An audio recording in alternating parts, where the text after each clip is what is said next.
I mean, I really enjoyed working in RTE. I used to love doing hospitals requests and all that. But I felt that I was too much of an urban Irishman. Like, if I saw a fella playing a banjo, I'd throw a couple of pennies in his hat. That was the way my family was. Sort of urban Irish people. So I still don't like going into Irish pubs where people are singing. It just makes me self-conscious. Did you want to be English, did you? Not particularly. No, of course not. I've always been Irish. I'm not pretending to be anything else. I always felt that I wasn't all that capable of being in touch or speaking the same language as the country people in Ireland. Although I was born in Limerick. Certainly in broadcasting terms, that would be a limitation. Yeah, I just felt that I couldn't be calling people dotes and stuff like that on the radio. And so when I came to England and was lucky enough... That's interesting. So there is an element of flight.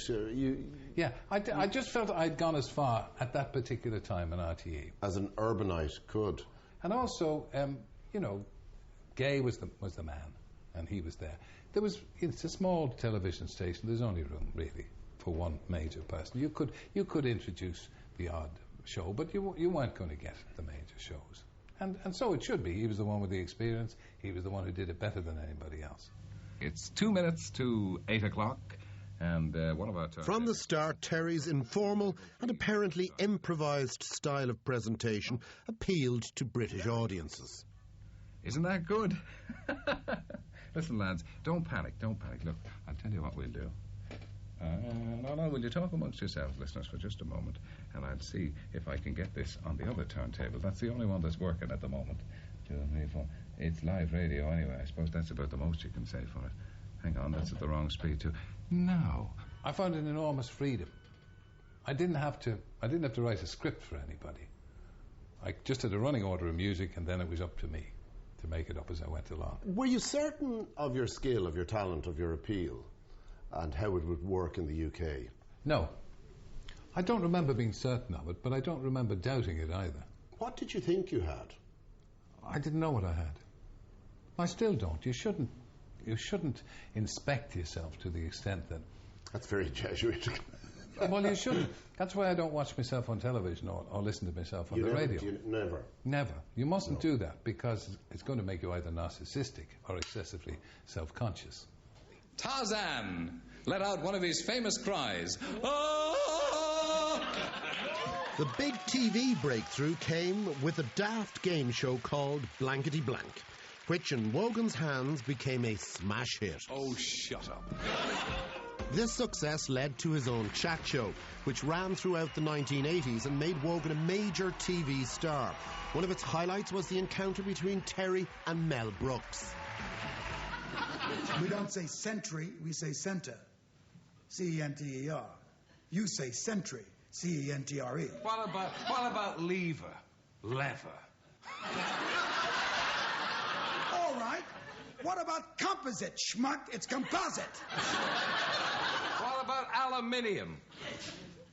What about it? 4 years later, Wogan tried to repeat the success with Mel Brooks's wife, Anne Bancroft. but their meeting was to prove memorable for very different reasons.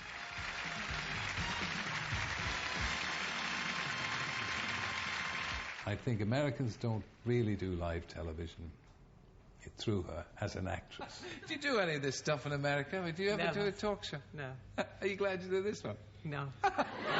And you're there giving it lots, giving it loads, and you do and it's something I do sometimes myself. It's a big long question, and what you really need is a longer answer than the question.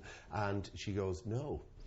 That's right. And that's when I asked her, well, now you, of course, are married to Mel Brooks.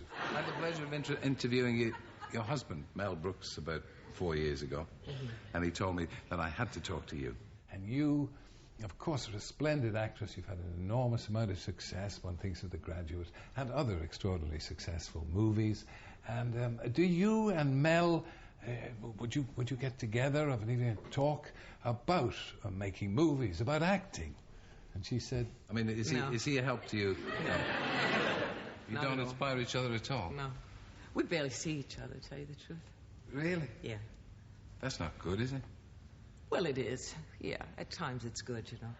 I gather that it's shown in media courses. Do you know this? I didn't know that. It's shown in media It's an courses. example of how not to do it. Well, no, it's shown as it's called surviving the most terrible thing that could ever possibly happen to you. Yeah. Why do you hate this kind of thing so much? Is it me? Probably. It's probably me.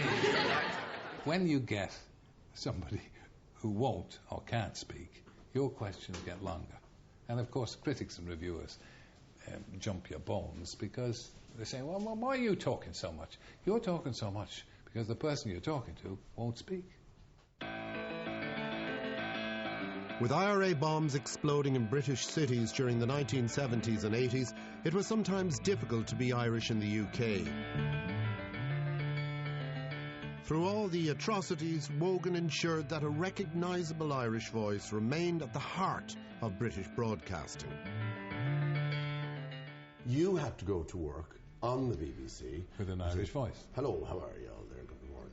That's very like me, you know. It's frightening. It's remarkable. But Betrayal. I always it was hard, but you had to get your head around it and realise that what they required from you was to be the same. The only thing you could do wrong was to sound self-conscious, apologetic. I obviously never apologised for being Irish, or indeed for anything that was supposedly done in the. Was it ever put to you that you should really just feck off back to Dublin and take your bombs with you? Not really, because it was in a privileged position. A lot of Irish people who were working here at the time, the guys on the building sites, there was a lot of anti-Irish feeling. But it's interesting you mentioned the guys in the building sites, because never underestimate the gigantic Irish population that lives here. And during this particular time, and during these very sad times when there was so much death and carnage and mayhem taking place in both the north of Ireland and occasionally here in Ireland, the south was spared at most. Most people in the south have a slightly, rose-tinted view of what actually happened in the conflict. You can take a Republican stance when you're not being affected by Absolutely. violence. Do you believe that you were one thing that the guy on the building site could hang on to? Well, at least Wogan, he's Irish, and the BBC haven't gotten rid of him. The strange thing was that the British have always been very phlegmatic. They're a phlegmatic people. They take disaster in their stride. They can handle it. They don't panic. And so, all right, there was a certain amount of anti-Irish feeling, but not the enormous anti-Irish feeling that you would imagine. Because there are so many Irish people in this country, and so many English, Scots and Welsh people would know Irish people who were their next-door neighbours or their friends or whom they worked with, and they knew were decent people. So that militated against enormous waves of anti-Irishism. Did you ever find yourself almost going, Christ, I can't go on the air today. This is just too awful. How am I going to be Wogan after this? Yeah, you did, but you do it. You have to do it. This is what you do. It's my job. And that's the way I've always looked on it. The nicest thing that was said to me really was a couple of years ago when I was doing a concert with the BBC Concert Orchestra. A fella came up to me and said, I'm Irish, and I could tell he was.